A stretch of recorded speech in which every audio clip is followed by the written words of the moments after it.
Oh, hi there, and welcome back to Minecraft. We're here in the Hollow Mountain solo survival world, and this is episode 17. We've got a lot to do in this video, and if you're new to the series, let me just catch up real quick. For a while now, we've been working on a trading village inside of the Hollow Mountain. So far, we have farmers, fletchers, librarians, butchers, fishermen, cartographers, clerics, shepherds, leatherworkers, and masons. They're all maxed out and provide us with plenty of resources, but we are missing 3 villager types: armourer, toolsmith, and weaponsmith. Today we are going to add them all, and build a giant forge at the same time. Now for location, I've picked a general area which is this plot of land here, and I've sketched a rough plan of what I intend to do on my phone with the help of AI. Please forgive me, I'm not the most artistic person, but hopefully you can get a gist of what we have planned. The plan is a raised platform with a lava pit inside of it, curved stairs leading down to a lower platform with the lava flows towards the villager workstations. Let's see if we can get a basic shape built.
Okay, so the basic shape is done.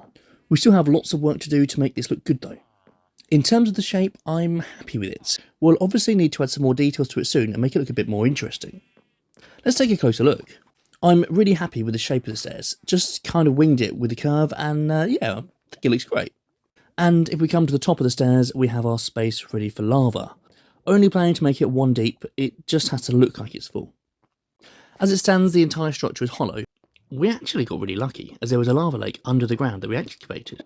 Originally, I was planning to go to the nether for the lava, but fingers crossed, we might have enough here. I did a quick count, and we're going to need 67 sources of lava just for the top, and we'll probably need maybe another 10 or so in the front. Let's grab some buckets and see how much we have. Right, so we have 9 buckets in storage, 10 if you count the water bucket. That's just not going to cut it. Fortunately, our iron farm comes in handy once again, and we can craft a bunch more. Let's do this!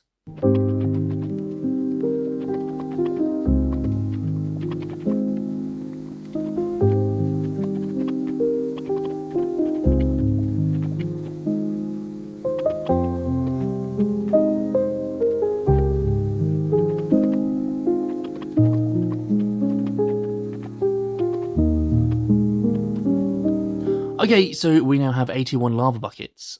I think we might be alright. Should we find out?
Okay, so the lava's in and we've started texturing the build. Not sure if I'm a fan at the moment. The plan was to have a gradient on the basin from black to red.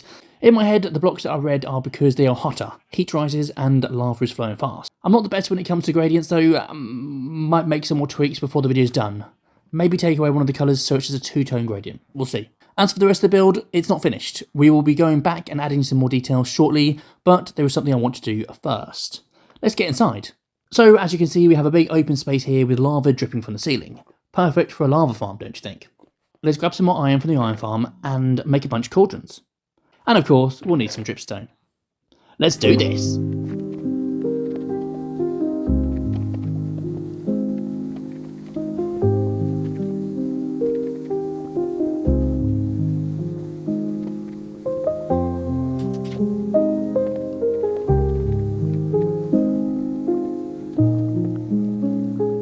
And that's done. That should give us a decent supply of lava moving forward. I've tested the movement on top of the cauldrons too, and if we walk normally, we can fall into them and burn.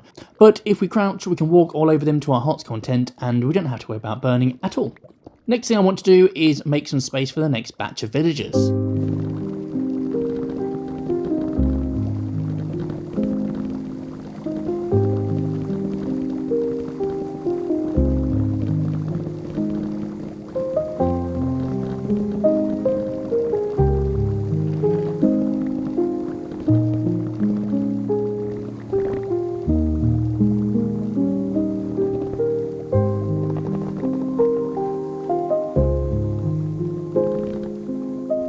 Yes, I know, it's tight. There's more space out back, but I've got other plans for that. We can fit 21 villagers in here though. And the lava is doing really well already. In order to get the villagers in place, we need to redirect the rails and then run back and forth each time to the breeder. There's plenty of villagers in there. Just got to hit this button and then race the villager back to his new home.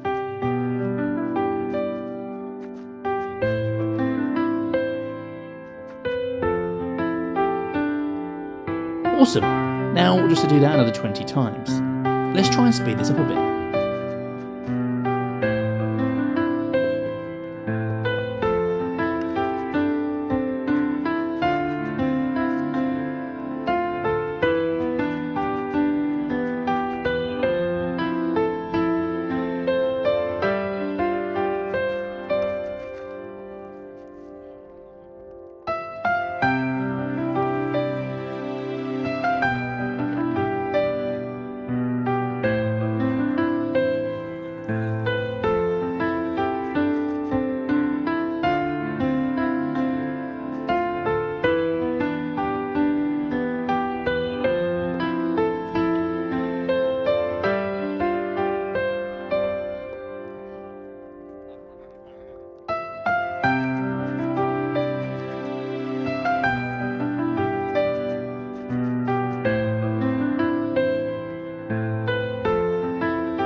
And that's the last one. We can now remove the rails from the trading village for good. This is the first time since we started building the trading village that we have no rails on the ground at all. It feels good. It also means that we can switch off the villager reader too. Nice. Now the rails are gone, we can place carpet down over the glowstone. And finally, we just need to trade with the villagers a bazillion times to maximize. I've yet to find an interesting way to show this on screen. So 3, 2, 1, boom. It's done. We now have 7 armourers, 7 toolsmiths, and 7 weaponsmiths, all maxed out. We have a few chests full of tools and armour that we don't need, but it's worth it for their top level trades. We now have easily available armour and tools in case we die and need to replace the gear quickly. Take this pickaxe for example, Fortune 1, Efficiency 3, and Unbreaking 3. That's pretty cool. Now that's all done, shall we see if we can make the outside look a bit better? Come on then.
Okay, so not sure about you, but I think that looks a lot better now. We've ended up building this 3 times now this video, but I'm cool with that. I don't build things in a test world like some people. I just place blocks and see how it looks, and I'm never afraid to take things down and start again. And I think in this instance, it was worth the extra effort. So if we start with the basin, I stripped it back so that it now only has 2 colours. The red never brick base with never brick walls to add some contrast. It definitely looks less busy, and I prefer it. Sometimes less is more. I've also changed the blocks in the main structure. Again, it was far too busy before. I've decided to bring it more in line with the design of the rest of the trading village, and use a combination of grey blocks and a touch of wood to break it up. Let's take a closer look. I've gone for guardrails around the lava. There are a few gaps for the workers to access it, but overall it's a bit of health and safety, which is so needed in this build. And I've added several workstations about to make it feel like this is a living, thriving forge. The same goes for these little storage areas. I think it helps add a bit more lore to the world. If we walk up the stairs, I just want to show you the inside of these towers. It's nothing crazy, but I really like how these arches have come out. The rest of the tower is hollow. No plans to put anything inside it, but give me a shout if you think of anything. As for the main structure behind, this is unfinished. Like I said before, I've got a plan for it, but you'll have to wait for the next video to see what we do with it. We've got some more storage over here. I found it's a good use for some of the tools and armour that we got from trading with the villagers. This is cool. Again, I wanted to start adding a bit of lore to the build, and I know it's not much, but this wheelbarrow symbolises the need to transport materials from one place to another. It's a start. I'm thinking in the future we will address the route from the mine to the forge and start looking at adding more visual builds as opposed to functional ones. If we head inside now past the villagers, you can see that the lava farm is now full. We'll need to empty that at some point, but there's no rush. We don't have any urgent need for lava. And on that note, I think we are just about out of time for this video. Let me leave you with some final cinematics of the build so far.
Thanks for watching. Goodbye.